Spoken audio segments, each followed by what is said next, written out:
अपने बुलेटिन की शुरुआत करेंगे बड़ी खबर के साथ, जहां दिल्ली के 40 स्कूलों में बम की धमकी मिली है। टीपीएस आरके पुरम में बम की धमकी मिली है। पश्चिम बिहार के जीडी गोयनका स्कूल में भी धमकी मिली है। मयूर विहार के मदर मैरी स्कूल को भी धमकी मिली। धमकी देने वाले ने स्कूलों से $30,000 मांगे हैं।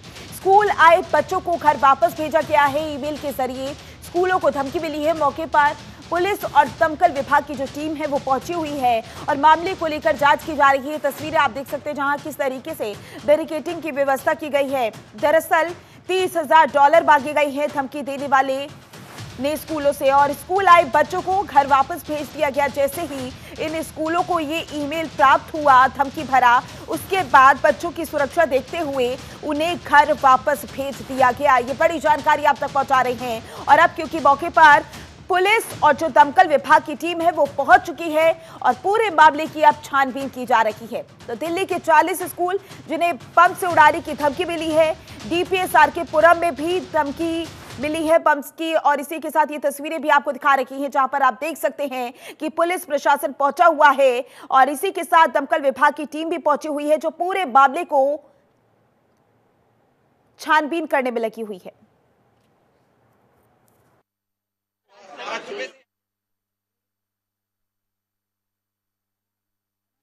आरके पुरम के डीपीएस स्कूल में है और जिस तरीके से जो बम की कॉल मिले हैं, दिल्ली में 40 स्कूल में बम की कॉल मिले हैं। यहाँ पर जो है फायर की गाड़ी, क्राइम की टीम, फॉरेंसिक की टीम सब अंदर में है। पुलिस के आला अधिकारी इस स्कूल के अंदर है।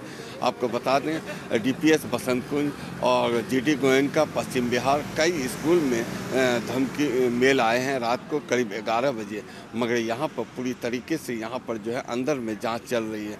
आपको बता दें अभी प्रशांत बिहार में बम ब्लास्ट हुए थे, उसको लेकर काफ़ी जो है पुलिस एक्टिव है। और आपको एक और चीज़ बता दें कि लगातार इस 6 महीने में कई स्कूल में बम की कॉल उड़ाने की, बड़े बड़े स्कूल जो हैं जैसे सलमान पब्लिक स्कूल है, डीपीएस है, जेडी गोयनका है, ग्रीनफील्ड है, आपको अमेठी स्कूल है, कई स्कूल में बम से उड़ाने की धमकी मिली थी। मगर आज रात को 11 बजे जिस तरीके से यहाँ पर मेल आया है उससे काफ़ी हड़कंप मच गए हैं। स्कूल में लगभग बच्चे को भेज दिया गया है घर, क्योंकि यहाँ पर कोई जो है जो जांच चल रही है इसलिए, और सब स्कूल में भी जो है पूरी तरीके से पुलिस जो है जांच कर रही है। दिल्ली से शाहनवाज खान, जनतंत्र टीवी। तो ये तस्वीरें आपको दिखा रही हैं जहां पर आप देख सकते हैं कि सुरक्षा के कड़े इंतजाम किए गए हैं। जैसे ही स्कूलों को ईमेल प्राप्त हुआ धमकी भरा, उसके बाद से ही सुरक्षा के इंतजाम किए गए। बच्चों को घर वापस भेज दिया गया। दरअसल धमकी देने वाले ने स्कूलों से $30,000 मांगे हैं। ईमेल में लिखा है धमकी के पीछे KNR ग्रुप है। और इसी पर ज्यादा जानकारी के लिए हमारे संवाददाता नमित त्यागी हमारे साथ जुड़ चुके हैं। नमित, बात करें स्कूलों की तो वो कितने स्कूल हैं जिन्हें धमकी मिली है, धमकी भरा ईमेल आया है, और अब इसके बाद किस तरीके से कार्रवाई की जा रही है?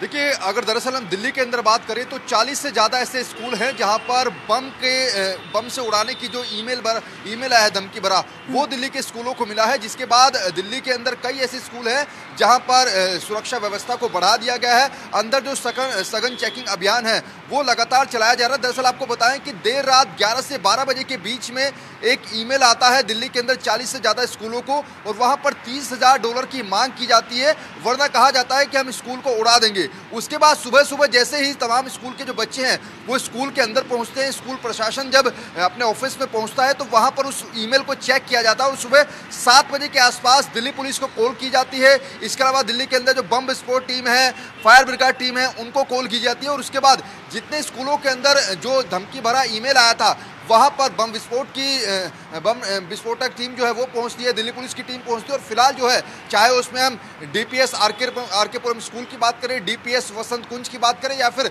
पश्चिम बिहार के अंदर जीडी गोयनका स्कूल की बात करें, जहाँ पर दिल्ली पुलिस को डिप्लॉय किया गया है, सुरक्षा व्यवस्था को बढ़ाया गया और स्कूल के अंदर जो है वो जाँच की जा रही है कि क्या कोई विस्फोटक पदार्थ तो नहीं है। हालांकि अभी अच्छी बात यह है कि अभी तक जितने स्कूलों के अंदर चेकिंग की गई है किसी भी प्रकार का विस्फोटक पदार्थ जो है वो नहीं मिला है। लेकिन ये जरूर है, सोचने वाली बात है कि पिछले 2 महीनों में 2 विस्फोट दिल्ली के अंदर ऑलरेडी हो चुके हैं, चाहे उसमें प्रशांत विहार के अंदर बात करें जो विस्फोट हुआ था, या फिर रोहिणी के अंदर सीआरपीएफ स्कूल के पास जो विस्फोट हुआ था। पिछले 2 महीने में 2 विस्फोट ऑलरेडी हो चुके हैं। मई के महीने में आपको याद होगा कि दिल्ली के अंदर 100 से ज्यादा स्कूलों को बम से उड़ाने की धमकी ऑलरेडी मिल चुकी है। तो ऐसे में दिल्ली के अंदर सुरक्षा व्यवस्था पर कई बड़े सवाल खड़े हो रहे हैं। लेकिन नमित, सवाल ये भी है कि हर बार स्कूलों को ही क्यों निशाना बनाया जा रहा है, स्कूलों को ही धमकी भरे ईमेल्स आ रही हैं। और जैसा कि आपने पहले भी बताया कि किस तरीके से अभी 2-3 महीने पहले की बात करें तो ऐसी भी तस्वीरें हमने देखी थी जहां पास में ही धमाका हुआ था, स्कूल के पास ही धमाका हुआ था। तो क्या पर्टिकुलर सिर्फ स्कूलों को ही टारगेट करने की यहाँ पर कोशिश की जा रही है? और अगर बात करें ईमेल की, तो क्या इसका पता लग पाया है कि ईमेल किस जगह से आया है? देखिए, अभी तक दिल्ली पुलिस जो है वो जांच कर रही है कि किस आईपी एड्रेस से जो है ये मेल किया गया है, उस आईपी एड्रेस को ट्रेस किया जा रहा है। इसके साथ साथ ये भी जानकारी निकल कर आ रही है कि इससे पहले जिन स्कूलों के अंदर बम की धमकी दी गई थी, वहां से भी ये जो धमकी भरा ईमेल आया है उसके तार जो है वो जोड़े जा रहे हैं। साथ ही साथ कुछ महीनों पहले आपको याद होगा कि दिल्ली के अंदर इंदिरा गांधी इंटरनेशनल एयरपोर्ट के अंदर फ्लाइट के अंदर भी बम की धमकी भरा जो मेल था वो आया था, जिसके बाद फ्लाइट्स को खाली कराया गया था, लेकिन वहां पर कुछ मिला नहीं था। ऐसे में जो भी शख्स ये ईमेल भेज रहा है धमकी भरे, उसका सीधा सीधा एक सॉफ्ट टारगेट है कि लोगों के अंदर जो है, दिल्ली के लोगों के अंदर एक खौफ का मंजर पैदा किया जाए, एक डर जो है वो पैदा किया जाए। क्योंकि इससे पहले जितने भी स्कूलों के अंदर धमकी भरा ईमेल आया था वहां पर चेकिंग की गई थी, लेकिन कुछ मिला नहीं था। सीधे तौर पर कुछ ऐसे जो संगठन होते हैं उनका मकसद होता है कि सॉफ्ट टारगेट, यानी कि चाहे उसमें भीड़ भाड़ वाले इलाके हो, मार्केट हो या फिर स्कूल हो, क्योंकि स्कूलों के अंदर मैक्सिमम बच्चों की भीड़ होती है। तो ऐसे में जो आतंकी संगठन होते हैं या फिर जो भी धमकी भरे ईमेल भेज रहा है उसका सॉफ्ट टारगेट रहता है कि आखिर क्राउड कहां पर है। यही वजह है कि स्कूलों को टारगेट किया जा रहा है। नमित, ये भी हो सकता है कि ये शरारती तत्वों की हरकत हो?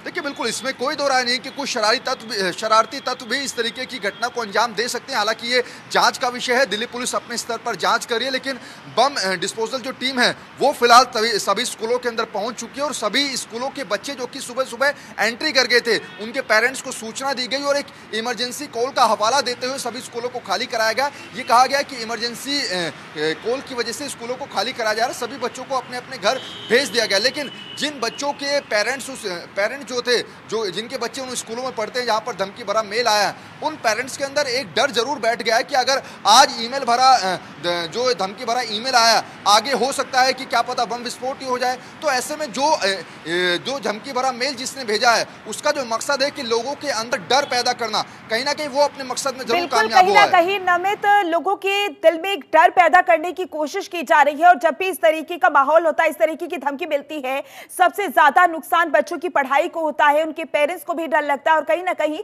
पेरेंट्स सोचते हैं कि हम अपने बच्चों को स्कूल भेजें या नहीं भेजें जब इस तरीके से ईमेल्स मिलते हैं। लेकिन देखना होगा कि अब जब आगे जांच की जाएगी तब क्या कुछ खुलासे होते हैं, कहां से ईमेल आया है और अब आगे किस तरीके से कार्रवाई की जाएगी, देखने वाली बात होगी। नमित, बहुत बहुत शुक्रिया ज्यादा जानकारी के लिए।